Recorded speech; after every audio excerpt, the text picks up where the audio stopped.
আজকে ১ ডিসেম্বর বিজয়ী মাসের প্রথম দিন। আজকে বাংলাদেশ জাতীয়তাবাদী মুক্তিযোদ্ধা প্রজন্ম দলের ২৮তম প্রতিষ্ঠা বার্ষিকী উপলক্ষে স্বাধীনতার ঘোষক শহীদ রাষ্ট্রপতি জিয়াউর রহমান বীর উত্তমের এই মাজারে আজকে পুষ্পস্তবক অর্পণ এবং ফাতিহা পাঠের মাধ্যমে তারা তাদের প্রতিষ্ঠা বার্ষিকীর যে কর্মসূচি সেটি শুরু করার জন্য, অর্থাৎ আজকের যে ২৮তম কর্মসূচি প্রতিষ্ঠা বার্ষিকী তার কর্মসূচির শুরুর জন্য আজকে এখানে শ্রদ্ধা নিবেদন করতে এসেছিলেন শহীদ রাষ্ট্রপতি জিয়াউর রহমান বীর উত্তমের মাজারে।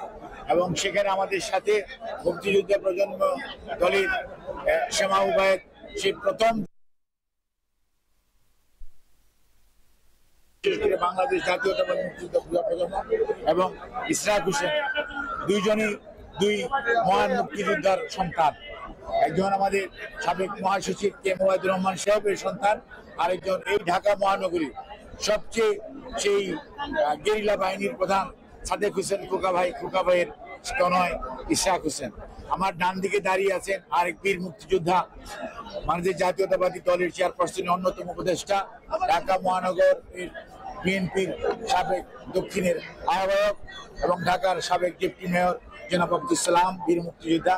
আমাদের এখানে উপস্থিত আছেন আরেক অত্যন্ত মেধাবী ছাত্র নেতা, ঢাকা বিশ্ববিদ্যালয়ের ছাত্রদলের সভাপতি, কেন্দ্রীয় ছাত্রদলের সভাপতি এবং বর্তমান বাংলাদেশ জাতীয়তাবাদী দলের যুগ্ম মহাসচিব জনাব হাবিবুল নবী খান সোহেল আমাদের মাঝে উপস্থিত রয়েছে মুক্তিযোদ্ধা প্রজন্ম দলের ঢাকা মহানগর উত্তর দক্ষিণের সম্মানিত নেতৃবৃন্দ, উপস্থিত রয়েছে বিভিন্ন পর্যায়ে মুক্তিযোদ্ধাদের সন্তান ভাই ও বোনেরা এবং সাংবাদিকগণ।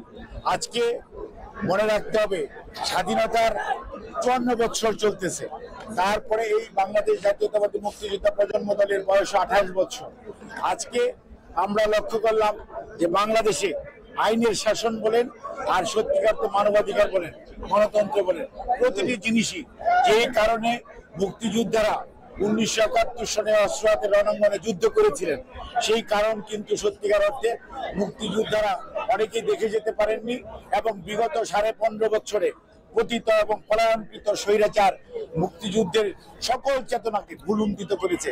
তারা গণতন্ত্রের কথা বলেছে, গণতন্ত্রের ত্রুটি চেপে ধরেছে। তারা মানবাধিকারের কথা বলেছে, মানবাধিকারের চরমতম লঙ্ঘন হয়েছে বিগত ১৫.৫ বছরে। মানুষ গুম হয়েছে, আয়না ঘরে থেকেছে, পাখির মতো মানুষকে বিনা বিচারে গুলি করে হত্যা করা হয়েছে, লক্ষ লক্ষ মানুষকে মিথ্যা গায়েবী মামলা দিয়ে হয়রানি করা হয়েছে।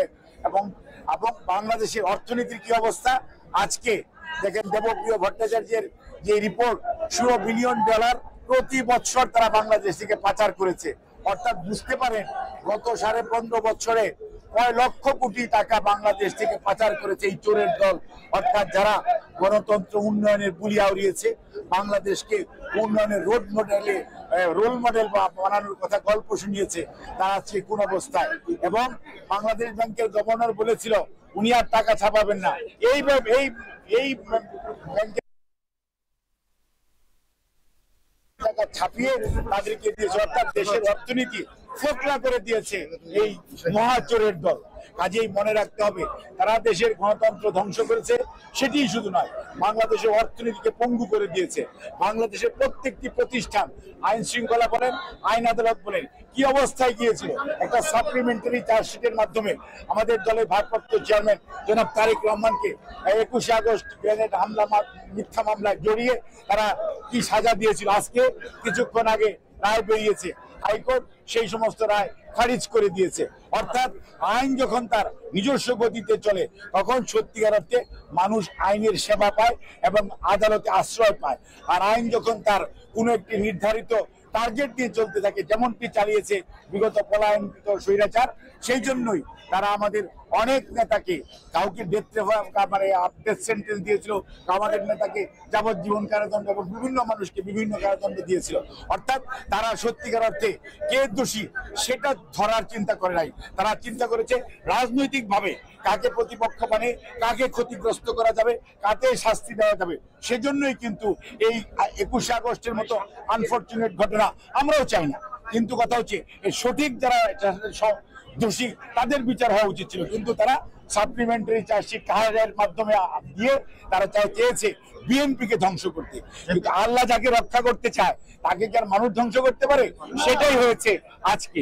সেজন্যই আজকের এই মুক্তিযুদ্ধ প্রজন্মের এই প্রতিষ্ঠা বার্ষিকীর দিনে আমরা শপথ নিতে চাই।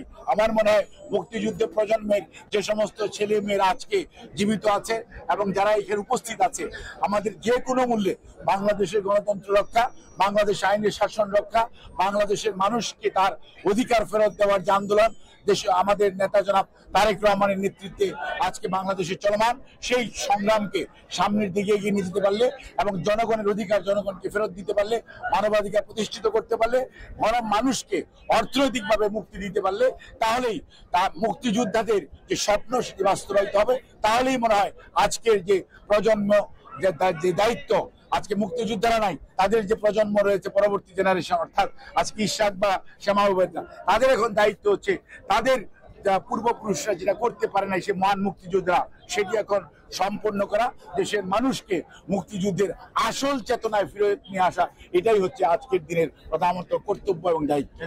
ম্যাডাম কি বিদেশে যাওয়ার জন্য এখন শারীরিকভাবে ফিট হয়েছিলেন? আপনি বলছেন এই জিনিসটি আজকে বললে আজকে তো আমরা থেকে কাজ পেয়েছেন তারেক রহমান সাহেব, উনি আসলে আমাদের মাঝে কবে নাগাদ আসতে পারেন? আজকে যে রায়টা হলো এবং আসার পথটা সুগম হলো কি?